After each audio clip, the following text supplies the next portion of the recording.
Hello mga inay, magluluto tayo ngayon ng kalderetang buto-buto. At syempre, meron tayong buto-buto na main ingredients natin. Meron din tayong patatas, carrots, sibuyas, bawang, siling labuyo, kamatis, green peas, kaldereta sauce. At syempre, ang isang nagpapasarap na liver spread. Una, palambutin muna natin ang buto-buto. Pagkatapos ay i-fry muna natin ang patatas at carrots.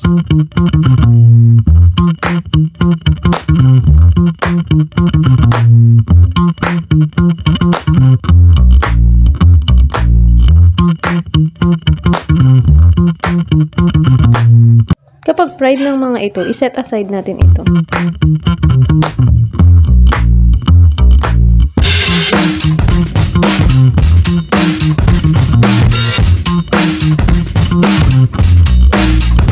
Sunod naman ay gisayin na natin ang bawang.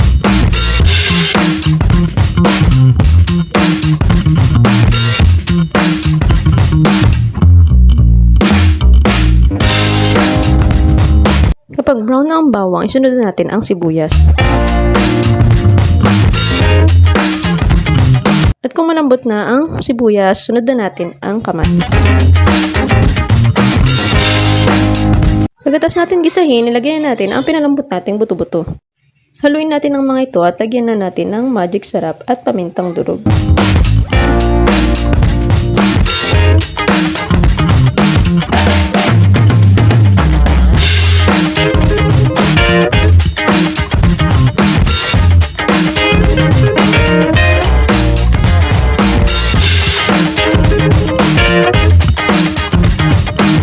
Pagkatapos natin haluin, takpan natin ito at i-fried natin ng kaunti ang buto-buto. Mas malasa kasi pag fried ang buto-buto. Kapag napansin mong fried na ang buto-buto, ilagay mo na ang patatas at carrots. Lagyan mo na rin ito ng tubig.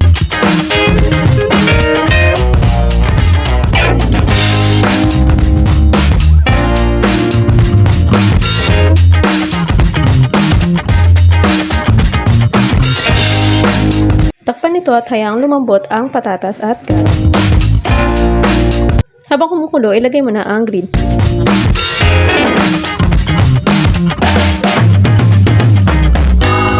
Isunod mo na rin ilagay ang bell pepper para humalo na ang aroma nito. Pakuluan mga 2 minuto at ilagay mo na ang liver spread. Isa yan sa talaga nagpapasarap ng kaldereta.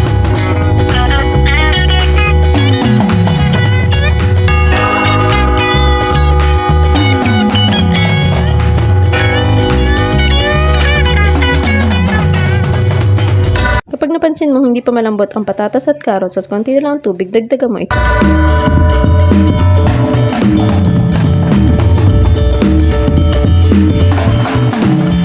Ayan, malambot na ang patatas at carrots. Lagyan na natin ang kaldereta sauce.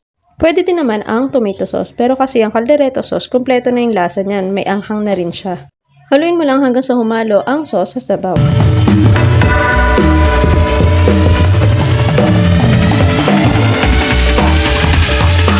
Kapag konti pa ang alat sa iyo, lagyan mo ito ng konting patis. Ilagay mo na rin ang siling labuyo.